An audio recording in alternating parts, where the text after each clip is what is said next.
Olá, você que me segue no Rodrigo Silva Arqueologia. Nós estamos de volta aqui para o nosso bate-papo semanal sobre Bíblia, teologia, religião, arqueologia e assuntos afins. E eu fico muito feliz por ter você nos acompanhando. Mas eu quero convidá-lo para se inscrever no nosso canal. Muitas pessoas acompanham semanalmente, de maneira até religiosa, eu diria, as coisas que eu posto aqui, mas não são inscritas. Se você se inscrever no canal, você está ajudando para que esse conteúdo chegue a cada vez um número maior de pessoas. E mais, você também está nos ajudando a divulgar a palavra de Deus. Então, se inscreva no canal, se gostar do conteúdo, deixe o seu like, o seu comentário também é muito bem-vindo aqui, tá certo?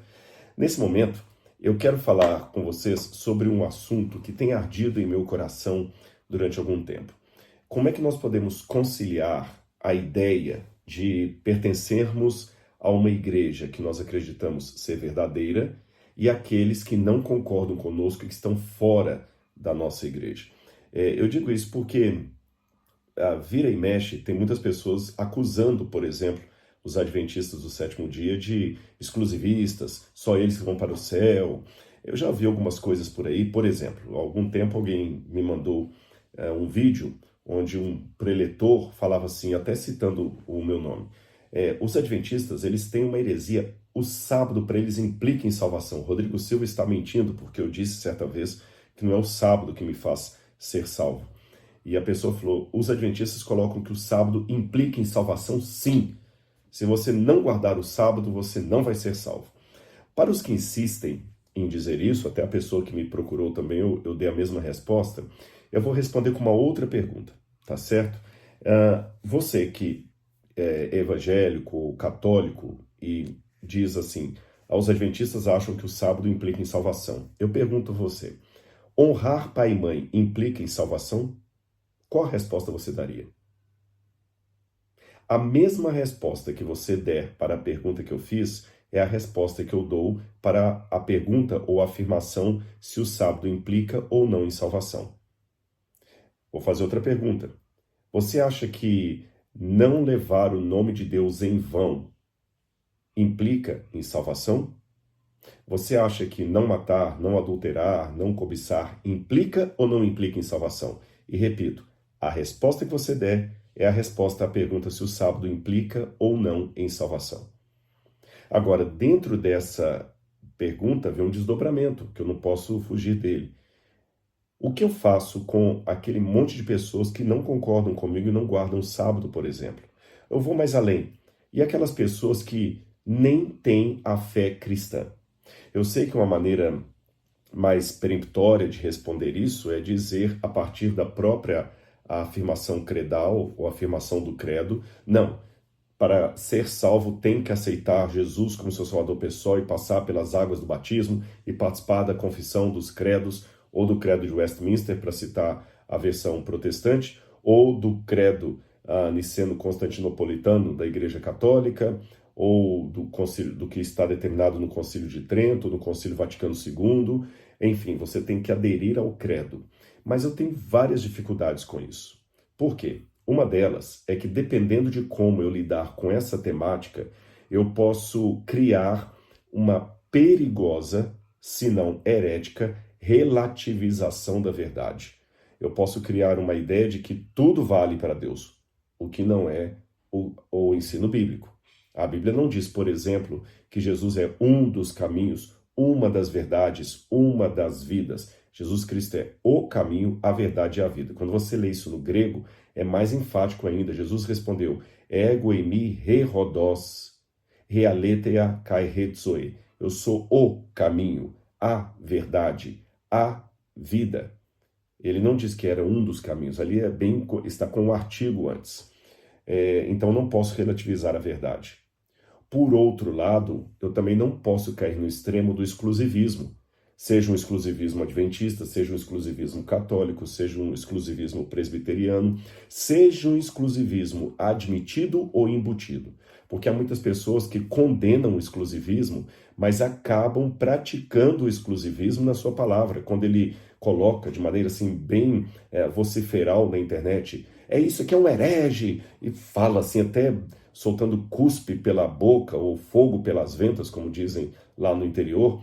esses hereges eu vou denunciar mesmo, e fala de maneira panfletária, cheio de argumento ad hominem, sabe? Por que esse ódio, esse rancor? Será que essa é a maneira de defender as coisas de Deus? Eu até posso ouvir alguns procurando justificar a sua postura. Sim, porque a heresia tem que ser combatida, o erro tem que ser combatido, Jesus combateu, temos que apelar para a verdade. Sim, eu acabei de falar do outro extremo aqui, de acabar caindo no erro de achar que tudo vale. Mas será que é a fogo e ferro que nós defendemos aquilo que a Bíblia diz? E perdoe-me a sinceridade, esta é uma postura exclusivista. É aquela pessoa que chama o outro de exclusivista, mas ele só aceita que vai para o céu quem pensa exatamente como ele pensa.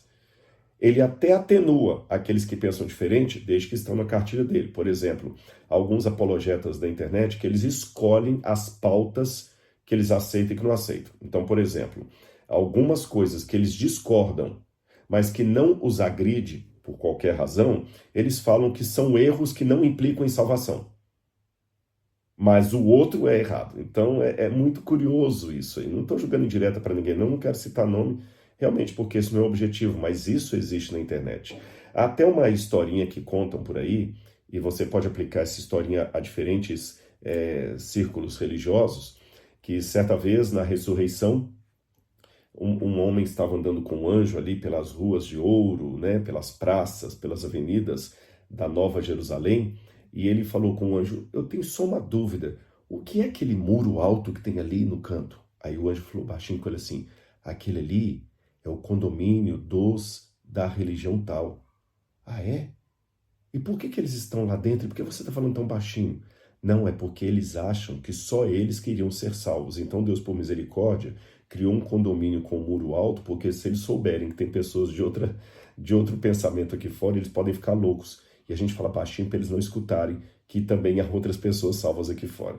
Aí você pode aplicar isso aí a algumas pessoas do segmento judaico, do adventismo, do pentecostalismo, do catolicismo, enfim, como queira. Eu acho que o que nós temos, eu tenho certeza, é conciliar certeza religiosa, afirmação teológica precisa, com amor pelo meu semelhante.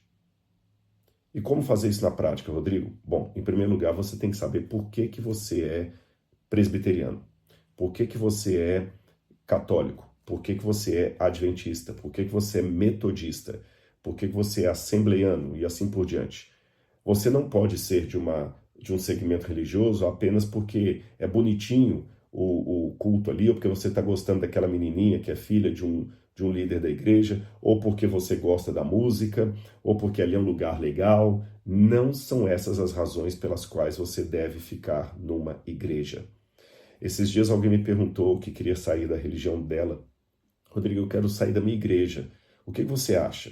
Eu disse para essa pessoa o seguinte, olha bem, eu podia ser um oportunista e já tentar trazê-la para a minha religião, ela não era adventista.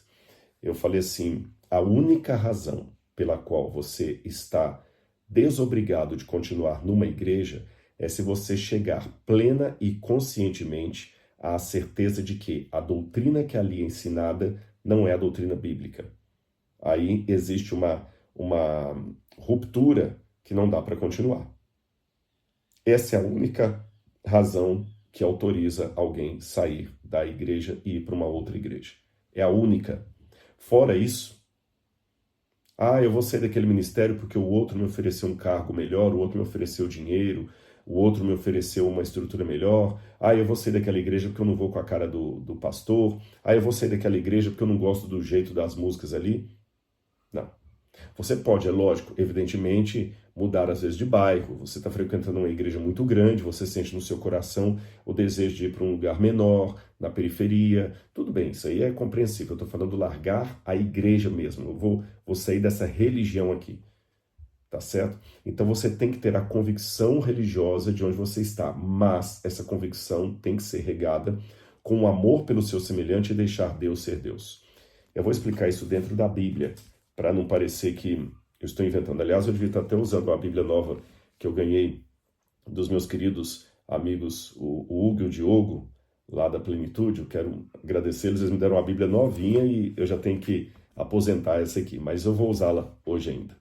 Eu vou mostrar nessa Bíblia velha aqui como que Deus vai surpreender você agora com alguns elementos que chocam com aquela visão mais, sei lá, ortodoxa de um único caminho, aquele que eu acredito. Tá certo? Você vai se chocar. Essa temática, essa polêmica de qual o papel da igreja na salvação e como é que eu lido com aquele que pensa teologicamente diferente de mim, esse é um debate que vem de longa data. No terceiro século de nossa época, no terceiro século de nossa era, o Cipriano já dizia extra ecclesia nulla salus, que em latim significa fora da igreja não há salvação. E ele continuava escrevendo, não pode ter Deus como pai quem não tem a igreja como mãe. Aí você tem outros também que ecoaram o mesmo pensamento, até antes de Cipriano. Você tem Irineu de Lyon, Santo Tomás de Aquino, se eu não me engano também Agostinho de Hipona, vários outros falaram a mesma coisa. E aí? Eu sei que tem toda uma explicação católica de qual o sentido disso, não significa que só quem está dentro da igreja católica que vai ser salvo, mas qual o sentido eclesiástico da salvação? Onde fica essa questão de igreja verdadeira? Como é que eu concilio isso aí? Vamos lá. Então, em primeiro lugar, nós devemos pensar no que a Bíblia diz. Eu vou falar alguns nomes para você. Melquisedeque, Naamã, os magos do Oriente, aqueles que visitaram Jesus ali no seu nascimento, Jetro, sogro de Moisés, o Reuel, Nabucodonosor, o centurião de Cafarnaum, o soldado romano ao pé da cruz, a mulher samaritana, a mulher Ciro-fenícia ou cananita e outros. Mas esses nomes que eu citei, o que eles têm em comum? Se você respondeu, são todos nomes de pessoas que não pertenciam ao povo de Deus e eram pessoas que foram salvas e demonstraram grande fé, você está certo. Todos esses que eu citei aqui e outros que eu poderia citar ainda o endemoniado de Gadara, por exemplo, pessoas que não faziam parte do povo de Deus eram sinceras. Alguns presumem até, por exemplo, que o próprio Lemuel, que escreveu uma parte do livro de Provérbios, também era um não israelita e que era sincero a Deus, e Deus ainda usou para escrever uma parte da Bíblia Sagrada. Agora, quer ver que a coisa fica mais forte? Então veja bem, pela Bíblia, eu tenho o povo de Deus, vou chamar de igreja visível, tá bom? Que é o povo visível de Deus. E eu tenho pessoas de fora desse povo de Deus que são igualmente fiéis ao Senhor, sinceros à luz que possuem e que tiveram a sua fé elogiada, e nenhum desses que eu mencionei foi convertido para o povo de Deus. Isso aqui é interessante. Nenhum deles foi convertido para o povo de Deus. Teve que fazer parte do povo de Deus. Falando do conceito de povo de Deus, vamos pegar o que a Bíblia apresenta. Quando você vai para o livro do Gênesis, você tem a primeira separação ali entre a descendência de Sete e a descendência de Caim. Que Caim matou Abel, então Sete veio assumir o lugar de Abel, então você tem a descendência de Sete e a descendência de Caim. E Deus queria manter essas descendências separadas porque os de Sete estavam preservando as coisas de Deus, os de Caim, as heresias. Aí veio o dilúvio, destruiu a humanidade toda, quando a descendência de Sete e de Caim começaram a misturar. Depois que Noé sai da arca, Deus de novo separa um povo para si através da dinastia ou da descendência de Sem. Aí de Sem vem vários descendentes, um deles vai ser Éber, depois Terá, depois Abraão, Isaac, Jacó, os 12 filhos de Jacó, as 12 tribos de Israel. Vem até o período de 722 a.C., as tribos do norte desaparecem, ficam só Judá e mais uma tribo e meia no sul. Aí vem os judeus, depois vem Jesus, aí começa a igreja e vem da igreja até a última dispensação. O que há de comum em toda essa linha cronológica que eu fiz da Bíblia? você vê que Deus sempre teve um povo visível, que eu posso chamar de igreja visível. É que a palavra igreja é uma palavra que vem do grego, ela é própria do Novo Testamento, mas no Antigo Testamento você tem a palavra kahal, que é comunidade, assembleia, povo, grupo. Povo é mais mas kahal é um povo reunido. E kahal significa eclesia, em grego, ou igreja.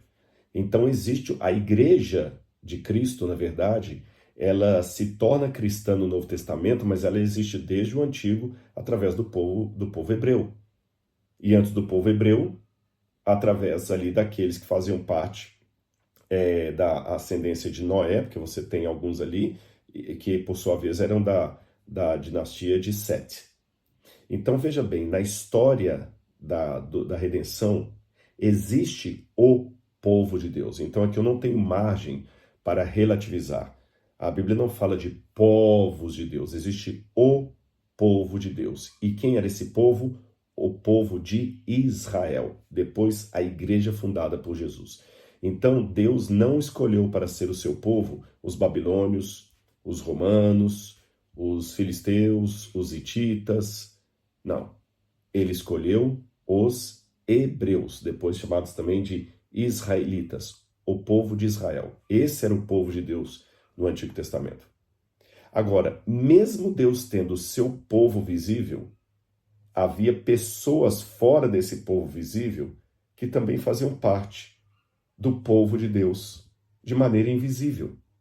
É como se fosse, alguns teólogos dão essa nomenclatura, igreja visível e a igreja invisível. Eu sei que os conceitos de igreja visível e invisível podem variar de autor para autor, de livro para livro. Eu estou colocando para vocês o conceito de como eu trabalho com esses dois termos aí, ou esses dois binômios. Igreja visível e igreja invisível. A igreja visível é o povo que Deus escolheu, que deu a escritura, é esse aqui, a quem eu revelo a minha doutrina.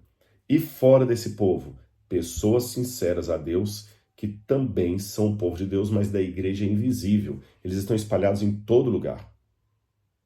Aí você, até uma maneira também diferente, mas não antagônica, que eu falei de separar a igreja visível da invisível, seria dizer o seguinte: mesmo dentro da chamada igreja visível, você tem a igreja invisível, porque você tem os sinceros e os não sinceros dentro da igreja, e lá fora você tem os sinceros e os não sinceros.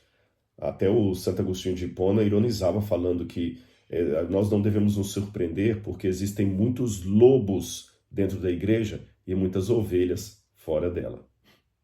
Interessante, né? Existem muitos lobos dentro da igreja e muitas ovelhas fora dela. Estou ligando aqui que depois eu vou querer mostrar para vocês um poema bonito da Cecília Meirelles, mas daqui a pouquinho, no momento certo, eu mostro aqui. Agora, vocês devem ter assustado quando eu falei que nem todas as pessoas sinceras que aparecem fora do povo ali de Deus, Deus traz para o povo. Quero alguns exemplos? Vamos lá. Eu vou começar com Naaman. Segundo Reis, eu anotei aqui alguns para ilustrar. Segundo Reis, que conta a história de Naaman, no capítulo 5, versículos 17 em diante. Você sabe a história de Naaman, não vou repeti-la. Naaman era um general da Síria. E que era a Síria? Inimigo de Israel. A Síria foi aliada de Israel, falando do norte, né? Ela se aliou a Israel no norte para atacar o sul, mas durante um tempo a Síria foi inimiga de Israel. Ela foi inimiga.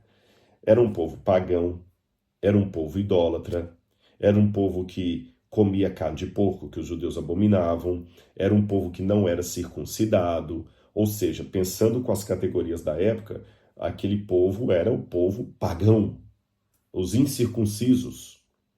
Aí um general de lá, chamado Naaman, que tinha uma menina israelita, que era sua serva, olha que interessante, ele ainda escravizou uma israelita. Ele ficou doente, pegou lepra. E a menina falou com ele assim, olha, tem um profeta na minha terra que pode curar o senhor. Interessante, né? Mandar curar o camarada que te escraviza. Pois ele saiu de lá da Síria e veio para Israel e foi curado de lepra. Isso está em 2 Reis, capítulo 5. Aí depois que Eliseu, que é o profeta, o cura, ele oferece para Eliseu dinheiro. Eliseu não quer dinheiro de maneira nenhuma, não quer dinheiro. E ele fala, poxa Eliseu, mas você me mostrou que o Deus de Israel é o Deus verdadeiro. Agora preste atenção no que diz aqui a partir do verso 17. Diz assim, então Naamã ofereceu dinheiro, Eliseu não quis. Então Naamã disse, se você não quer, então peço que seja permitido a este seu servo levar 2 mulas carregadas de terra, porque este seu servo nunca mais oferecerá sacrifício nem holocausto a outros deuses, a não ser ao Senhor. Então veja, aparentemente ele converteu, ele pediu para levar aqueles pacotes de terra de Israel, porque ele queria ajoelhar naquela terra para orar ao Deus de Israel. Mas ele não se tornou israelita. Que interessante. Mas quando ele fala assim, porque eu não vou mais oferecer sacrifício a não ser ao Senhor, ao Deus de Israel, ele continua dizendo assim, mas que o Senhor Deus perdoe seu servo uma coisa.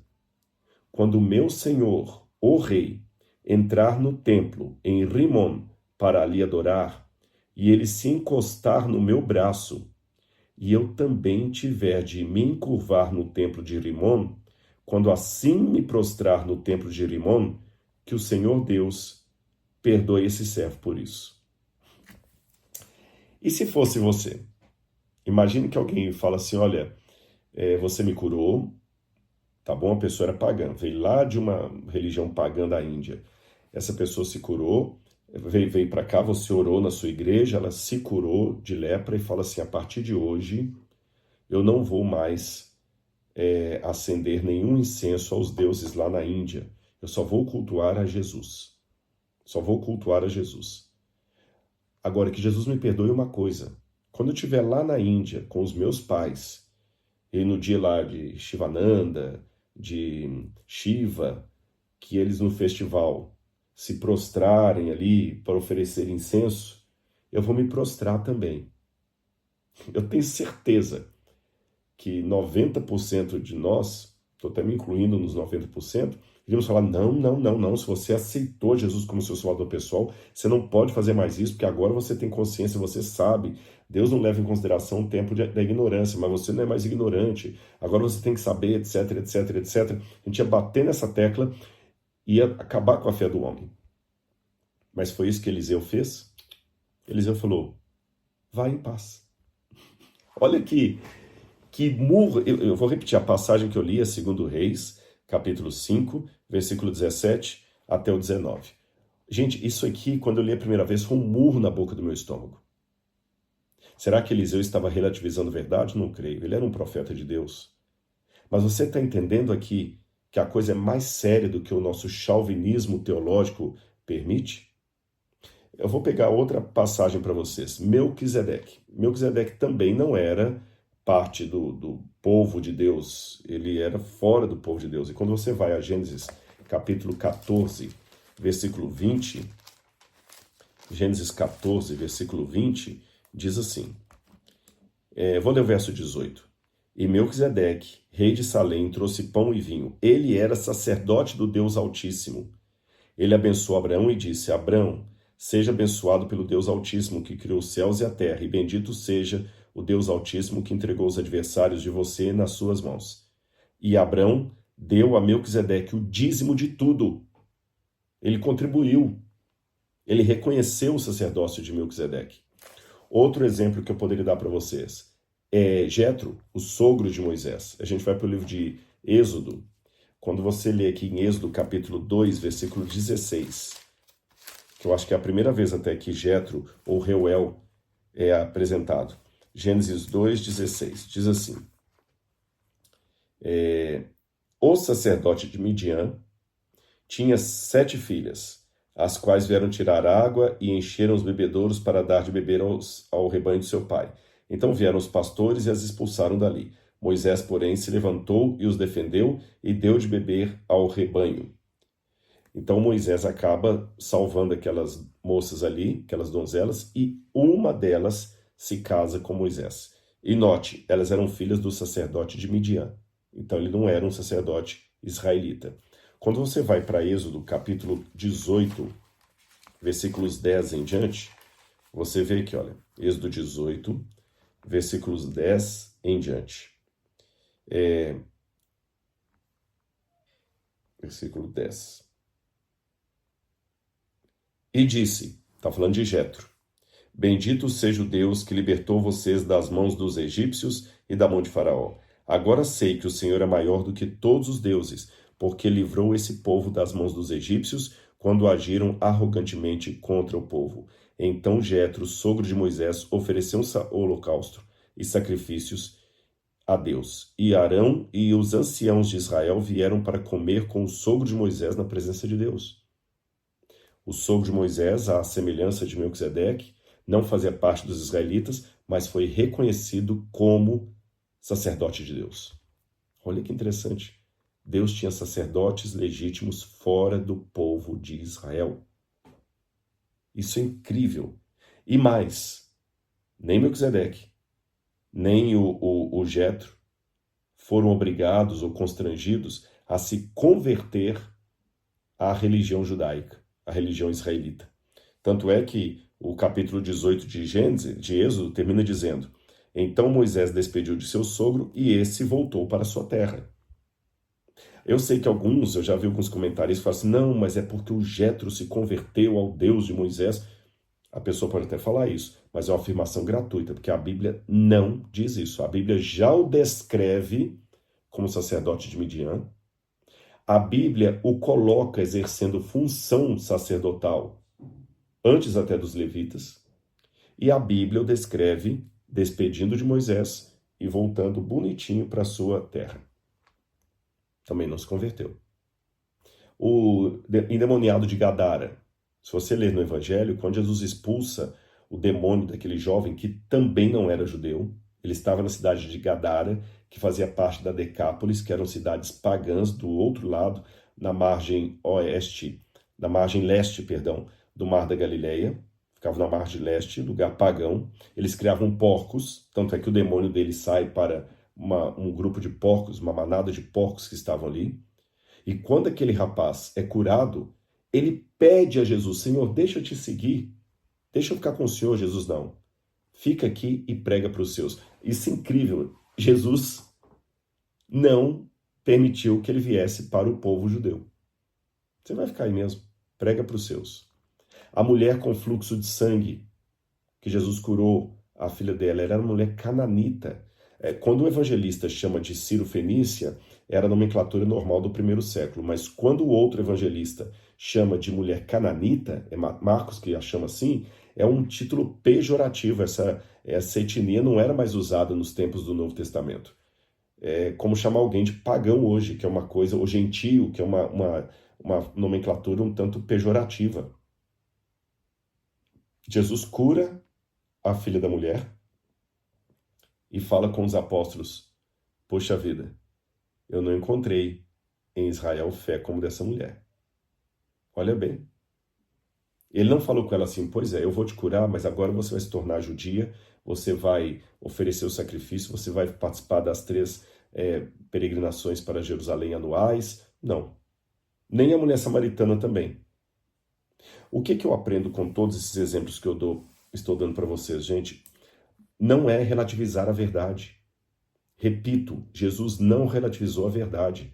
Quando ele estava conversando com a mulher samaritana, ele foi duro ao dizer, tá, vocês não podem esquecer, minha filha, a salvação vem dos judeus. Então Jesus não é daquele que acreditava que todos os caminhos levam a Deus.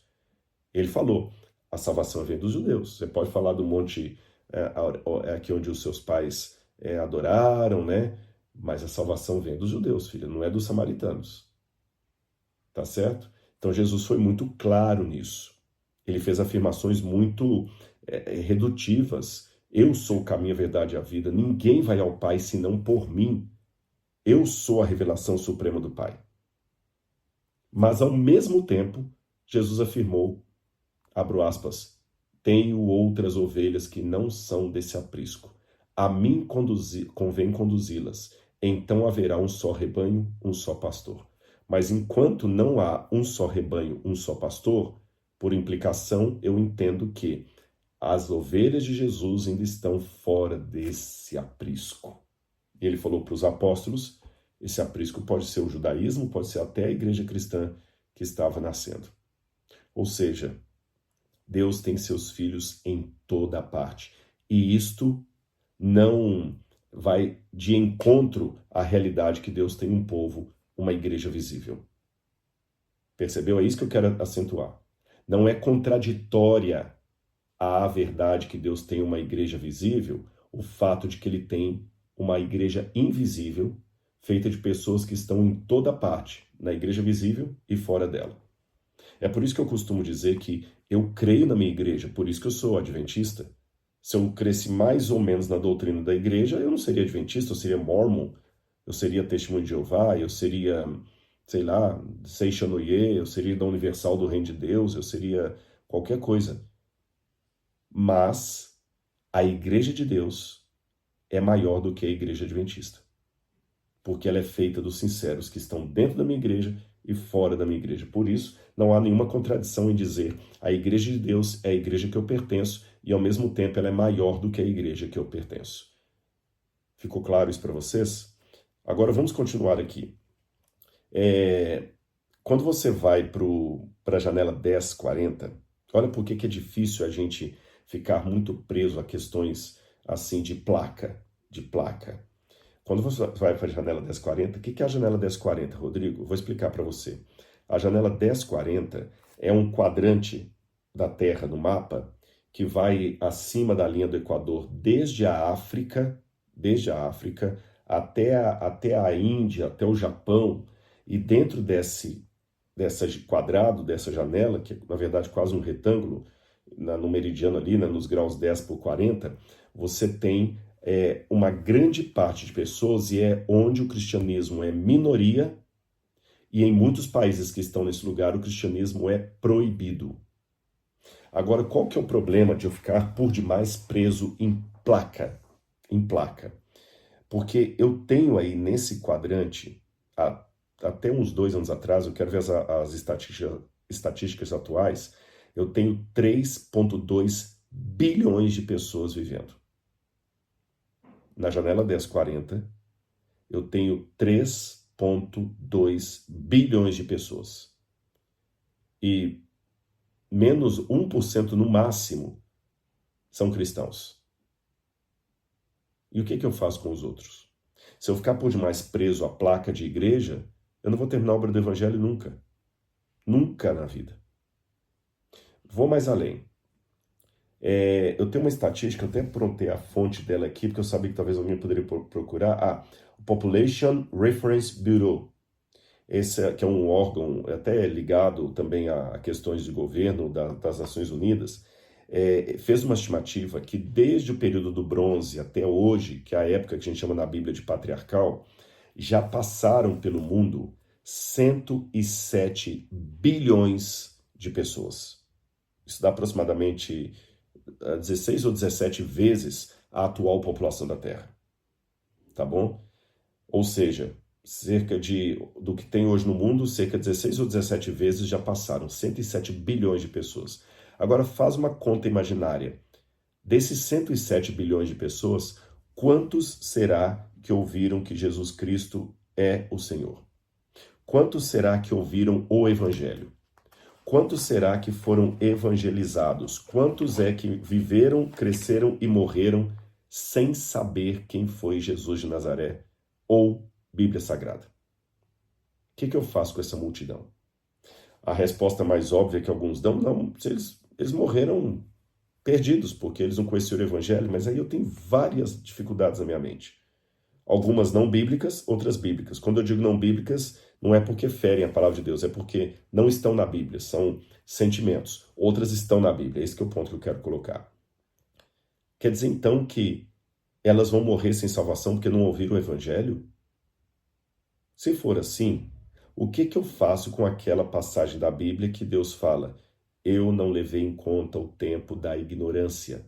Deus fala, eu não levo em conta o tempo da ignorância. Está na Bíblia lá, Deus não leva em conta o tempo da ignorância. Se ele não leva em conta o tempo da ignorância, então o que ele faz com essas pessoas? Por outro lado, eu também não posso fiar demais nessa questão do tempo da ignorância, senão eu posso criar também um dilema. Tá, se quem está ignorante está automaticamente salvo porque é ignorante em relação ao evangelho, então é melhor não pregar. É melhor deixá-los na ignorância, concorda comigo? Porque se quem está na ignorância, Deus não está levando em conta os pecados dele porque ele está na ignorância, então quando eu prego o evangelho, eu estou fazendo um desserviço, porque agora o sujeito pode perder a salvação. É melhor deixar todo mundo ignorante. Ou como um ateu, certa vez, para fazer uma chacota dos cristãos, falou o seguinte, olha, se criança é inocente, então mata todas as crianças ao nascer, que aí vocês vão estar sendo mais coerentes em permitir que todas já vão automaticamente pelo céu, sem correr o risco de deixarem de ser crianças, se tornarem agora adultos, pecadores, perderem a inocência e perderem a salvação. Como é que a gente resolve isso? Bom, vamos por partes. Vamos para a Bíblia. Primeiro, de acordo com a Bíblia Sagrada, ninguém jamais ficou sem testemunho da verdade. Quer ver? Eu vou ler para vocês aqui o livro de Atos dos Apóstolos, quando Paulo e Barnabé vão pregar lá na cidade de Listra, eles falam o seguinte, Atos dos Apóstolos, capítulo 14, versículos 15 a 17. Paulo e Barnabé pregando, eles falam assim, Senhores, por que estão fazendo isso? Nós também somos seres humanos como vocês, porque o povo da cidade queria idolatrar Paulo e Barnabé pensando que eram deuses gregos, que eram Mercúrio e Barnabé seria Júpiter. Ou melhor, Paulo Júpiter e Barnabé seria Mercúrio, parece que ou o contrário. Aí eles falam, senhores, não façam isso. Eram idólatras aquele povo lá. Nós também somos seres humanos como vocês, sujeitos aos mesmos sentimentos e anunciamos o evangelho a vocês para que se convertam dessas coisas vãs ao Deus verdadeiro. Aquele que fez o céu, a terra, o mar e tudo que neles há. Nas gerações passadas, Deus permitiu que todos os povos andassem nos seus próprios caminhos.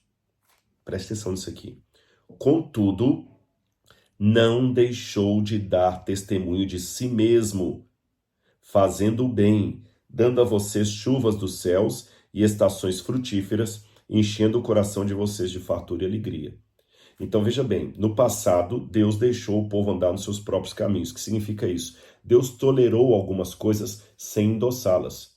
Mesmo dentro do povo de Israel, Deus tolerou, por exemplo, que os patriarcas fossem polígamos.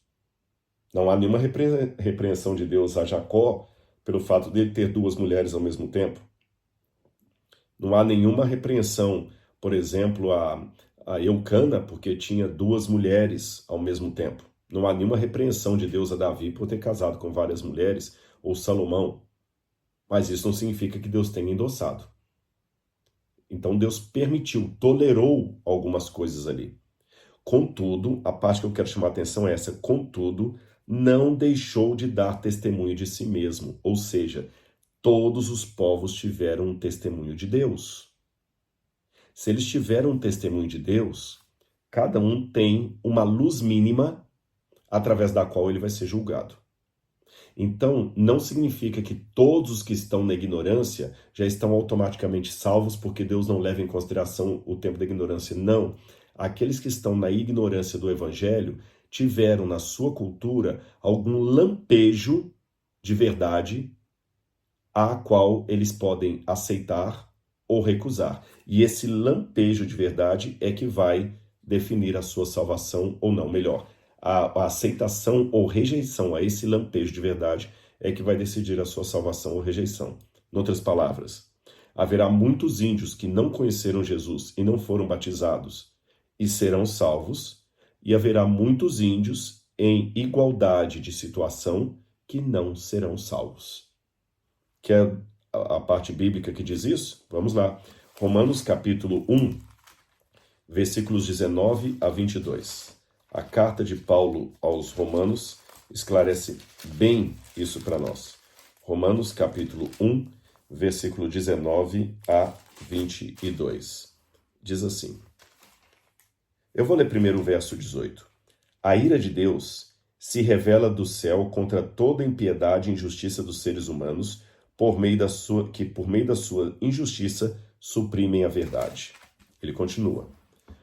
Porque o que se pode conhecer a respeito de Deus é manifestado entre eles, porque Deus lhes manifestou. Percebeu? Deus manifestou para eles, antes mesmo da chegada do Evangelho. Porque os atributos invisíveis de Deus, isso é, o seu eterno poder e a sua divindade, claramente se reconhecem desde a criação do mundo, sendo percebidos por meio das coisas que Deus fez. Por isso, os seres humanos são indesculpáveis. São indesculpáveis, ou seja, não tem como ninguém argumentar o seu pecado com base na ignorância. Por quê? Porque pelo menos uma luz da verdade ele teve. Então, se Deus vai tolerar algumas práticas não corretas daquele povo, como tolerou ao povo de Israel ser polígamo, como eu disse ali, se Deus vai tolerar é uma coisa, mas dizer que esse povo está em trevas absolutas é outra. Naquele grupo que não conheceu o Evangelho, havia lampejos da verdade que eram o bastante para eles decidirem ao lado do Deus verdadeiro ou da injustiça. Paulo continua ainda no livro de Romanos também, capítulo 2, versículos 23 e 24. Ele continua dizendo aqui, 2, 23 e 24. Olha o que ele diz. Você que se gloria na lei e desonra a Deus pela transgressão da lei, pois como está escrito, o nome de Deus é blasfemado entre os gentios por causa de vocês.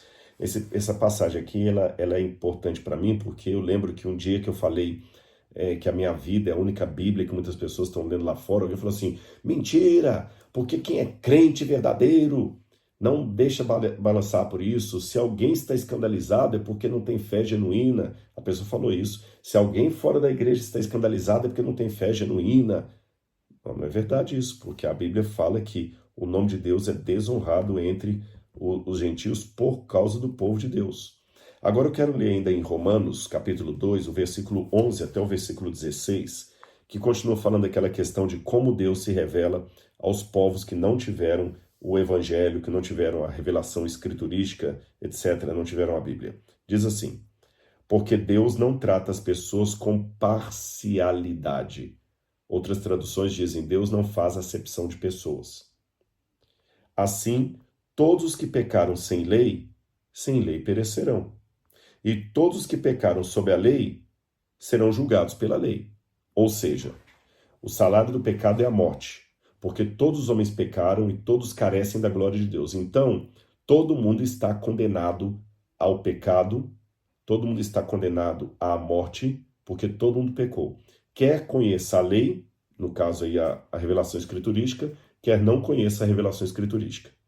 Aquele que pecou sem conhecer a Bíblia vai perecer sem conhecer a Bíblia, mesmo não conhecendo a Bíblia. E aquele que pecou conhecendo a Bíblia vai perecer sendo condenado pela Bíblia. Mas isso significa que todo mundo que pecou sem a Bíblia vai ser perdido? Não. Por quê? O texto continua. Porque os justos diante de Deus não são aqueles somente que ouvem a lei, mas os que praticam a lei é que hão de ser justificados. Quando, pois, os gentios, isto é, os pagãos, aqueles que não tiveram acesso à revelação escriturística, quando os gentios que não têm lei fazem por natureza o que a lei ordena, eles tornam lei para si mesmos, embora não tenham leis. Estes mostram a obra da lei gravada no seu coração, o que é confirmado pela consciência deles e pelos seus pensamentos conflitantes, que às vezes os acusam, às vezes os defendem. No dia em que Deus, por meio de Jesus Cristo, julgar os segredos das pessoas de acordo com o seu evangelho. Ou seja, naquele grupo que peca sem lei, alguns vão perder a salvação, outros não. Naquele grupo que peca com a lei, alguns vão perder a salvação, outros não. Ou seja, o que vai definir a minha salvação é a graça de Cristo e o seu sangue derramado na cruz do Calvário que eu recebo pela fé. Mas a fé não é um dom exclusivo de pessoas que têm a doutrina verdadeira. A fé é um dom que Deus deu à humanidade inteira. Então a pessoa pode exercer fé naquele lampejo da verdade que ele descobriu, ou que foi revelado a ele. Tem um livro que infelizmente está esgotado. Eu acho que é a Vida Nova que publicava e deveria voltar a publicar esse livro. Chama-se O Fator Melquisedeque, de Don Richardson, um missiólogo que conta como ele chegava às vezes em lugares onde o evangelho não estava, e antes do evangelho aquele grupo já tinha na cultura deles alguma coisa que parecia que Deus estava tocando naquele grupo. Por exemplo, eu lembro de uma tribo que ele menciona lá, que uma vez por ano pegava 2 galinhas. Uma eles sacrificavam, a outra eles soltavam pelo mato, depois de confessar os pecados deles sobre aquelas galinhas. Parece muito com o dia do Yom Kippur lá dos judeus, que trazia justamente um bode para Azazel, outro para o Senhor, um soltava no deserto. Então, ninguém está excluso. Aí você fala, por que pregou o evangelho para esse povo? Aquele pouquinho de lei, de verdade que ele tem, já não é o suficiente para ele ser salvo, se ele aceitar aquela luz que ele tem. Por que eu tenho que pregar para ele? Por várias razões. Letra A, para que eu também participe da obra da redenção, que é um privilégio, mais do que uma obrigação, é um privilégio. Segundo, os índios sempre ganharam bebê no meio do mato. Sempre. Sem hospital, sem nada. E eles sobreviveram. Por causa disso, eu não vou levar a medicina de ponta para as tribos, eu vou levar a medicina de ponta. Porque talvez muitos problemas que eles tiveram poderiam não ter se tivesse uma medicina mais adequada, uma vacinação aprovada, apropriada e tudo mais. Eu posso ir a pé daqui até São Paulo, mas eu também posso ir de carro. Então por que eu vou a pé? A humanidade sempre andou a pé. Nem por isso nós deixamos de inventar automóveis. Entenderam? Então, algo que vem para melhorar nunca deve ser desprezado. E o evangelho não vem só para melhorar, vem para aperfeiçoar o conhecimento de Deus. Eu vou ler outra passagem para vocês. Hebreus capítulo 1, versículo 1. Hebreus capítulo 1, versículo 1, diz assim: Antigamente, Deus falou muitas vezes e de muitas maneiras aos pais pelos profetas. Então Deus falou muitas vezes, de muitas maneiras, aos pais pelos profetas. E quando você lê isso, a gente pensa assim, não, claro, ele falou lá no povo hebreu. Não, senhor, mesmo fora do povo hebreu. Quer exemplo? Eu vou dar para você. Olha o que diz aqui Tito, capítulo 1, versículo 12. Tito, capítulo 1,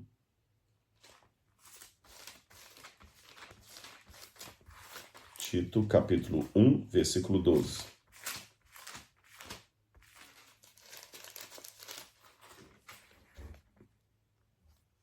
Está aqui.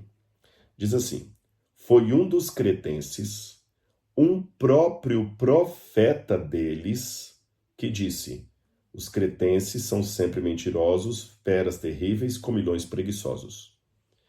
Essa frase, os cretenses são sempre mentirosos, é de Epimênides, um grego, pagão, tá certo?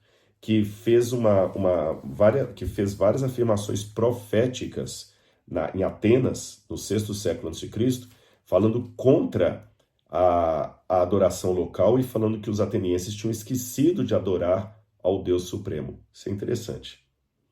Agora, olha que mais curioso. A carta de Paulo a Tito chama esse cretense, esse pagão Epimênides, de profeta. Profeta, vou ler de novo, olha. Ele diz assim: foi um dos cretenses, um próprio profeta deles que falou. E será que ele estava falando que era falso profeta? Não. No verso 13 ele diz: esse testemunho é verdadeiro. Olha que interessante, Paulo reconheceu um profeta verdadeiro no meio dos gregos. E não é só aqui não, quando você vai para Atos dos Apóstolos, capítulo 17, tem um episódio para mim assim maravilhoso. É uma das partes mais lindas de Atos 17, a partir do versículo 16, quando Paulo vai pregar em Atenas. e ele faz menção ao Deus desconhecido. Paulo fala o seguinte: aquele que vocês adoram sem conhecer é precisamente esse que eu vim anunciar. Olha que curioso, quando você vai ler depois leu em casa com calma esse capítulo de Atos 17, do versículo 16 até o final. Paulo, quando ele está ali em Atenas, no primeiro momento ele vê a idolatria, ele vê os ídolos, ele vê as estátuas. Diz que Paulo ficou irritado face àquela idolatria. Claro, ele era judeu, ele era um homem de Deus, ele conhecia os 10 mandamentos, e o mandamento era bem claro em dizer: não farás para ti imagem de escultura. Ele lembra que no concílio de Jerusalém foi colocado que aqueles gentios que eles evangelizavam, que eles fugissem dos ídolos, que eles não comessem coisas sacrificadas aos ídolos, que se abstivessem do sangue, fujam dos ídolos. E Paulo, nesse contexto, fala assim: olha, eu estou vendo os objetos da adoração de vocês, eu vejo que vocês são muito religiosos. Ele elogiou. E não foi um elogio falso, não, ele elogiou de verdade. Vocês são muito religiosos.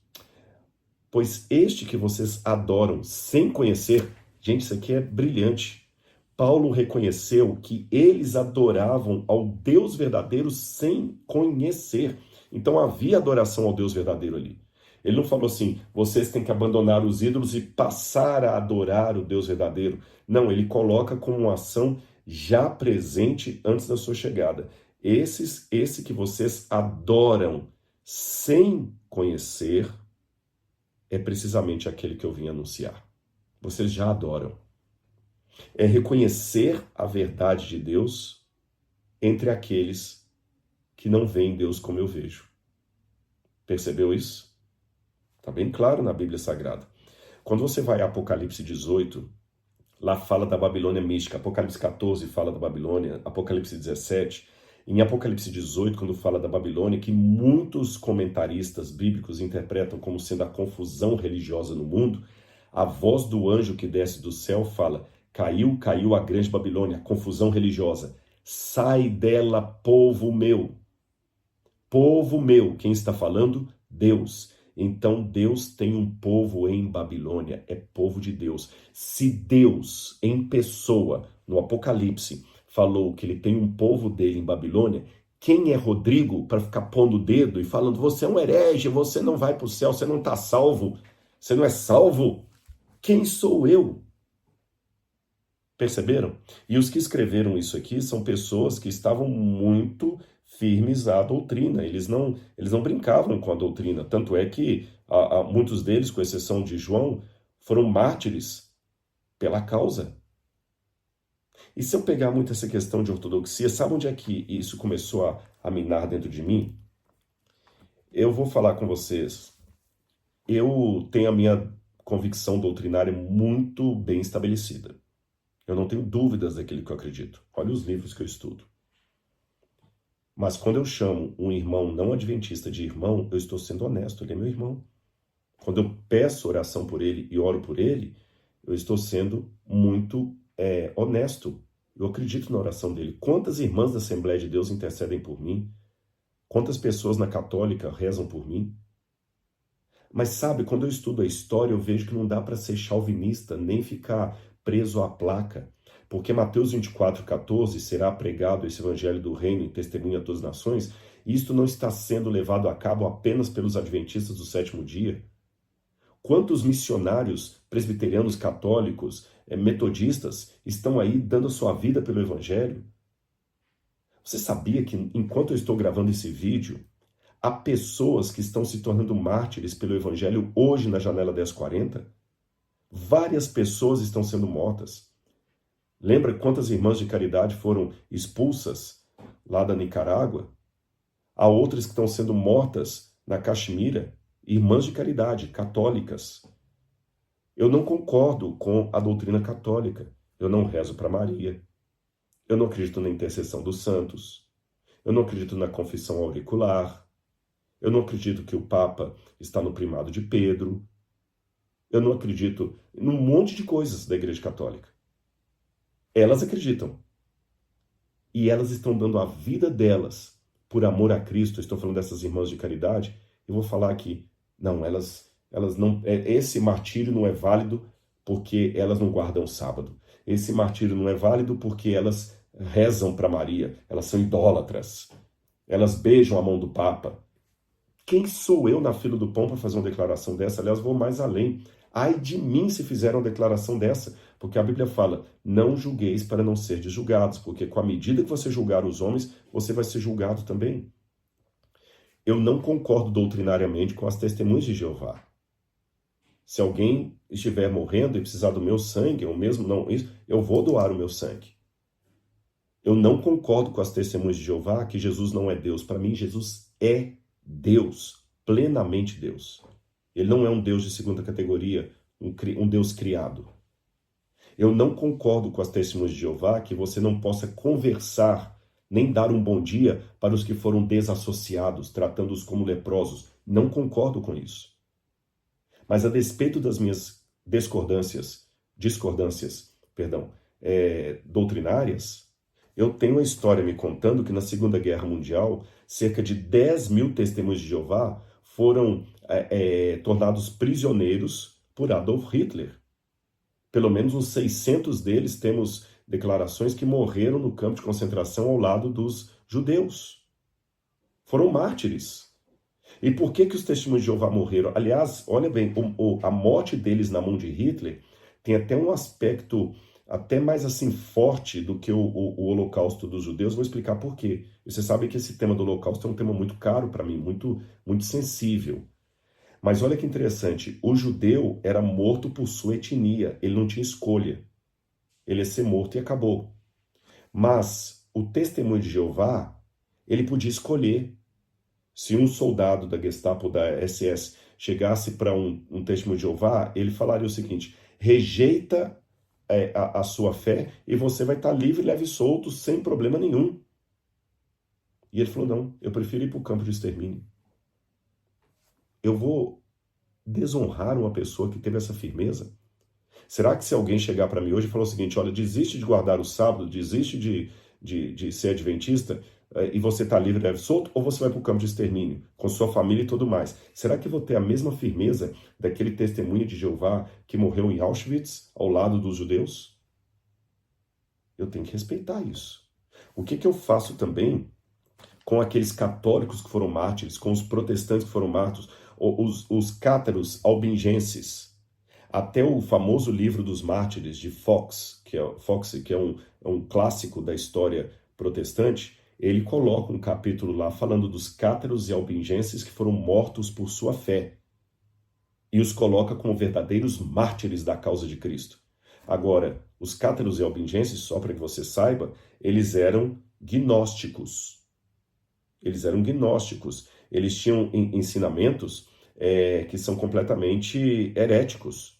Os cátaros deixa eu ver se eu não esqueci de falar alguém aqui, eu coloquei aqui uma notinha. Os cátaros e albingenses, eles eram dualistas, eles acreditavam em heresias que o apóstolo João condenou nas cartas dele. Mas o protestantismo sempre reconheceu os cátaros e albingenses até como uma pré-reforma. Aliás, eu vi agora na nota quando eu olhei ali, eu estava esquecendo dos valdenses, que também são chamados de cristãos reformados. E os valdenses tinham doutrinas que hoje muita gente abomina. Você sabia que até o século XVI os valdenses guardavam o sábado e ensinavam a guarda do sábado igual os adventistas do sétimo dia? Então você que me ataca, me chamando de seita, de pervertido, de não ser um monte de coisa, porque eu guardo o sábado, mas enaltece os valdenses como cristãos reformados muito antes de Calvino, então, meu amigo, saiba que os valdenses até o século XVI ensinavam a guarda do sábado, assim como os adventistas do sétimo dia. Então, meus irmãos, vamos parar de atacar uns aos outros. Vamos defender a verdade, aquilo que nós acreditamos, como eu nunca escondi de vocês aqui na internet as coisas que eu acredito. Mas sempre com respeito pelo que discorda de mim, sem emitir juízo de valores. Eu quero terminar lendo para vocês aqui um poema muito bonito de Cecília Meirelles. Cecília Meirelles escreveu esse texto que mostra uma sensibilidade para com as coisas de Deus que eu resolvi lê-lo para vocês. É assim que ela escreveu. Falai de Deus com clareza, da verdade e da certeza, com um poder de corpo e alma, que não possa ninguém, à passagem vossa, não o entender. Falai de Deus brandamente, que o mundo se pôs dolente, tão sem leis. Falai de Deus com doçura, que é difícil ser criatura. Bem o sabeis. Falai de Deus de tal modo que por ele o mundo todo tem amor, à vida e à morte, e vê-lo o escolha como modelo superior. Com vós, pensamentos e atos, representai tão exatos os reinos seus, que todos vão livremente por esse encontro excelente. Falai de Deus. E eu termino com as palavras de Cecília Meirelles. Fale de Deus. E abra pouco a sua boca. Fale de Deus com seus atos, com seu amor, com a sua fidelidade à luz que você recebeu. E que outros possam ver Deus através de mim e através de você. Amém? E antes que eu me esqueça, se você quer ser meu aluno no curso A Bíblia Comentada, eu vou deixar aqui o link para você se inscrever. Toda semana eu tenho uma aula nova sobre a Bíblia e você vai estar comigo ali estudando junto a Palavra de Deus, tá bem? Vai ser um prazer ter você nessa família da Bíblia Comentada com Rodrigo Silva. Que Deus abençoe sua vida, que Deus abençoe seus empreendimentos, que Deus abençoe o seu pensamento. Em nome de Jesus. Tchau, tchau.